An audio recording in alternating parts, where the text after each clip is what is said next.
प्रधानमंत्री अटल बिहारी वाजपेयी की आज 5वीं पुण्यतिथि है। पीएम नरेंद्र मोदी ने सदैव अटल स्मृति स्थल जाकर वाजपेयी को श्रद्धांजलि अर्पित की। इस मौके पर राष्ट्रपति द्रौपदी मुर्मू, उपराष्ट्रपति जगदीप धनखड़, लोकसभा स्पीकर ओम बिरला, गृह मंत्री अमित शाह, रक्षा मंत्री राजनाथ सिंह समेत तमाम नेता उपस्थित रहे। उन्होंने भी पूर्व पीएम को नमन किया। मोदी ने ट्वीट करते हुए लिखा, अटल बिहारी ने देश के विकास को गति देने में बड़ी भूमिका निभाई है। वाजपेयी के नेतृत्व में देश को बहुत लाभ मिला है। वह 21वीं सदी में देश को आगे ले गए हैं। विलक्षण अटल जी की पुण्यतिथि पर उन्हें श्रद्धांजलि देने में 140 करोड़ भारतीयों के साथ हूँ।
असम के मुख्यमंत्री हिमंत बिस्वा शर्मा ने गुवाहाटी में ब्रह्मपुत्र राज्य अतिथि गृह का उद्घाटन किया।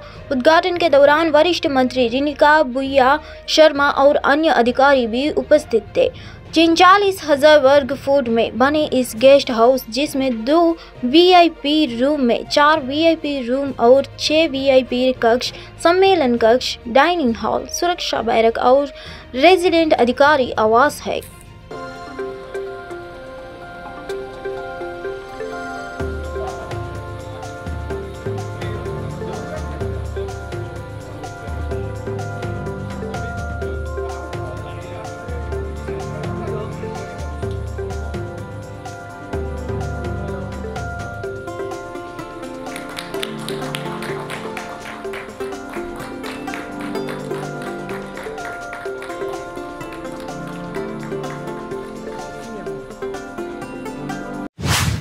शिमला के पास भूस्खलन से प्रभावित क्षेत्रों में बचाव प्रयासों के लिए पश्चिम वायु कमान का चिनूक हेलीकॉप्टर ने एक ही उड़ान में 18 भारतीय सेनाओं का जवान और 3 टन मिनी डोजर को एयरलिफ्ट किया।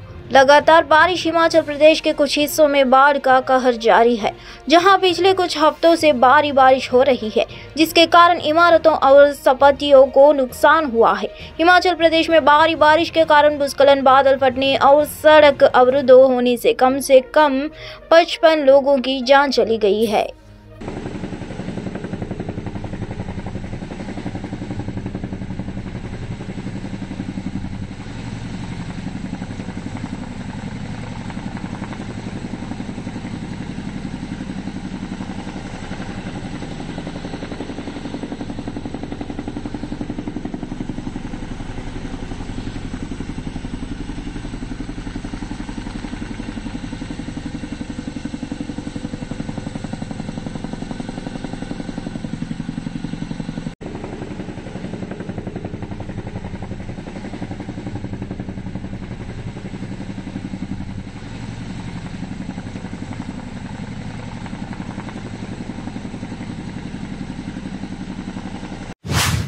झारखंड के चाईबासा में टोंटो जंगल में नक्सलियों से मुठभेड़ के दौरान झारखंड जगुआर के अमित तिवारी और गौतम कुमार शहीद हो गए।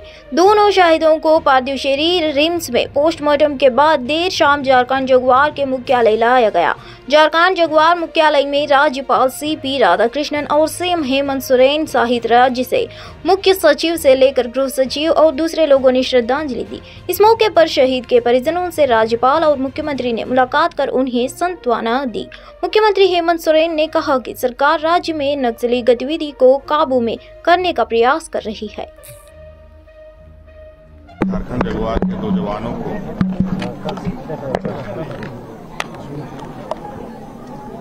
नक्सल ऑपरेशन के दौरान शहीद हो गए और ये सरकार के लिए भी और इस राज्य में नक्सली गतिविधियों पर काबू करने का जो पुरजोर प्रयास चल रहा है। राज्यपाल सीपी राधाकृष्णन और मुख्यमंत्री हेमंत सोरेन ने पश्चिमी सिंहभूम जिले के टोंटो थाना क्षेत्र में सुरक्षा बलों और उग्रवादियों के बीच मुठभेड़ में झारखंड जगुआर के शहीद police sub inspector Amit Tiwari और हवलदार गौतम कुमार को श्रद्धांजलि दी। राज्यपाल सीपी राधाकृष्णन ने कहा कि हम सभी को इनके आदर्श साहस व शौर्य पर गर्व है। राज्यपाल ने उनके परिजनों से भेंट कर अपनी संवेदनाएं प्रकट की। वहीं मुख्यमंत्री ने कहा कि सरकार के शहीद को परिजनों के साथ हमेशा खड़ी है। दोनों शहीद जवानों को टेंडर ग्राम रांची के झारखंड जगुआर के मुख्यालय में श्रद्धांजलि दी। इस दौरान मुख्य सचिव सुखदेव सिंह, गृह विभाग के अपर मुख्य सचिव अविनाश कुमार और पुलिस महानिदेशक अजय कुमार सिंह समेत कई वरीय पुलिस पदाधिकारी ने शहीद जवानों के पार्थिव शरीर पर माल्यार्पण कर उनकी शहादत को नमन किया।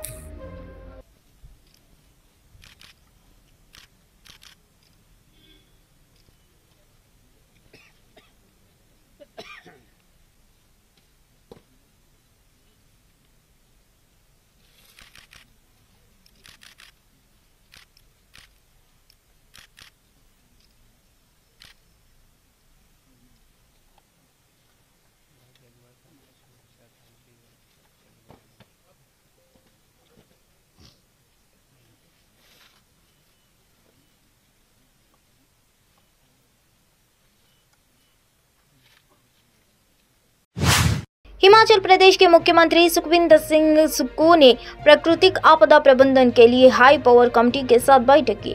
एक बैठक में मुख्यमंत्री ने राज्य में मौजूदा आपदा जैसी स्थिति की समीक्षा की। पिछले 4 दिनों में हुई मूसलाधार बारिश के कारण राज्य भर में भारी नुकसान हुआ है। बैठक में मुख्य सचिव प्रबोध सक्सेना, मुख्यमंत्री के प्रधान सचिव बारकेडा, प्रधान सचिव देवेश कुमार, सचिव गृह डॉक्टर अभिषेक जैन, निदेशक SDMA DC राणा, ADGP सांत्वना अटवाल और अन्य वरिष्ठ अधिकारी उपस्थित थे।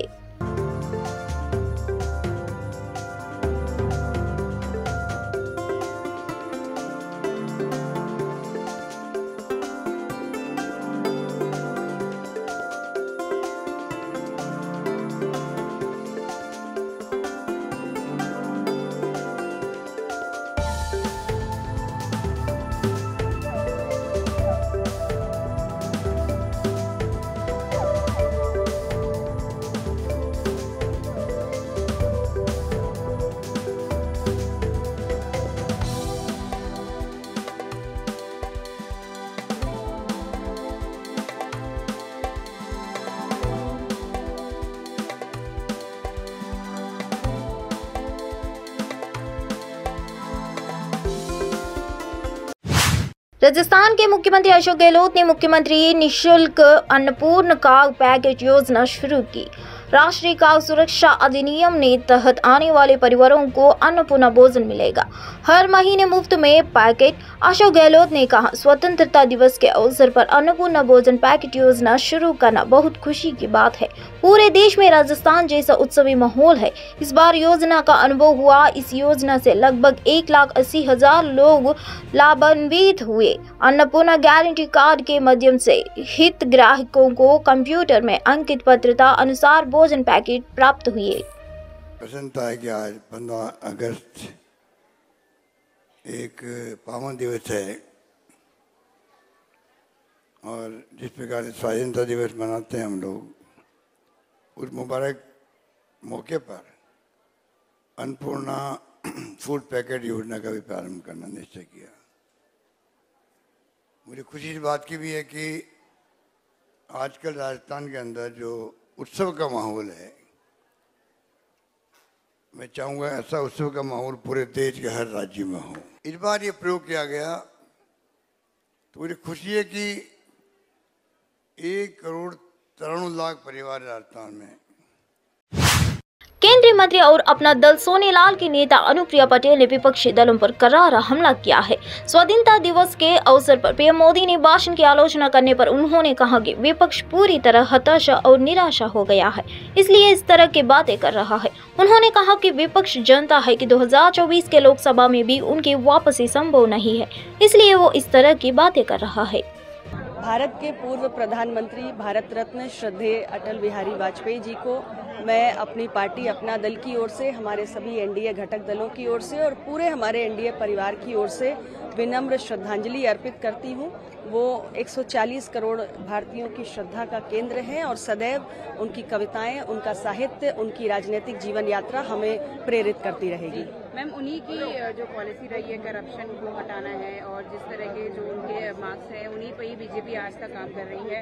कल भी पीएम ने वहीं से करप्शन के बारे में बोला, लेकिन ऑपोजिशन ने क्वेश्चन किया कि इट्स यमुना नदी का जलस्तर एक बार फिर खतरे के निशाने से ऊपर पहुंच गया है। केंद्रीय जल आयोग के आंकड़ों के मुताबिक जलस्तर में लगातार बढ़ोतरी देखी जा रही है। यमुना नदी अपने खतरे के निशाना 205.33 मीटर पर पार कर 205.39 पर पहुंच गई है। रात 10 बजे दिल्ली के पुराने रेलवे ब्रिज पर उत्तराखंड और हिमाचल प्रदेश के कुछ हिस्सों में भारी बारिश के कारण नदी के जलस्तर में तेजी से वृद्धि हुई है। शाम 6 बजे पुराने रेलवे ब्रिज पर जलस्तर 204.94 मीटर था।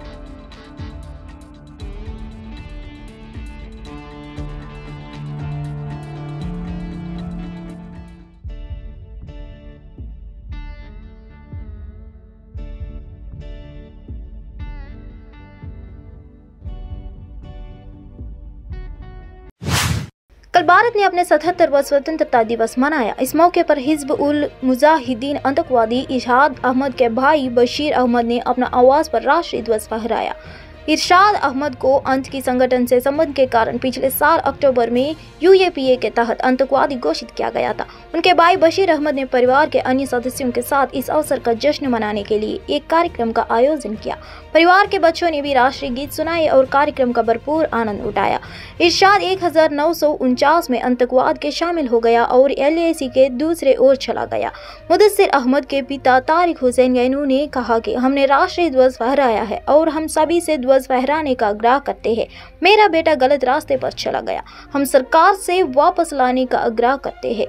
इरशाद अहमद मुदस्सिर अहमद की मां प्रवीणा बेगम ने कहा, हम चाहते हैं कि वह वापस आए और सुरक्षा बलों के सामने आत्मसमर्पण करे। हम सुरक्षा बलों और सरकार से उसे वापस लाने की अपील करते हैं। सर एक्चुअली में वो 1994 में गया था, मेरी डेट ऑफ बर्थ 1987 है, उसको मैं जानने तक नहीं, लेकिन सुनने में आया था जब उनकी वजह से हमारी माँ की डेथ हुई है, पागलपन हुआ था उसका, उसके बाद इसकी डेथ हुई थी। हम अभी उससे भी अपील करना चाहते हैं कि सरकार से भी अगर किसी तरीके से वो घर आ जाए, ताकि हमारे पापा उनको कभी भी याद करते रहते हैं, अपना देश अपना ही है, क्योंकि उनकी वजह से हमारी बहुत लॉस हमारे घर का हुआ। अब माँ की डेथ हुई सर, उसके बाद तकलीफ है सर, सब जी सर परेशानी है। भाई है हमारा कि पहले हम यही कहें कि उसने गलत रास्ता इख्तियार किया है, अभी उसका वक़्त है सर अपनी ज़िंदगी गुजारने का कि अपना देश वापस आ जाए। हम उनकी सरकार भी इससे अपील करेंगे, सपोर्ट कर सकते हैं। एडमिशन चाहिए, सीओ साहब हमारे हैं, मेजर साहब हैं, जिस तरीके आना चाहते हैं हम उनको कोशिश करेंगे आने में। तो आप ये जो झंडा लहराया है, इसका क्या मतलब है कि यहाँ पे सर हम हिंदुस्तानी मरेंगे मिटेंगे, हमारा तिरंगा यही है, हमारी शान है, पहचान है।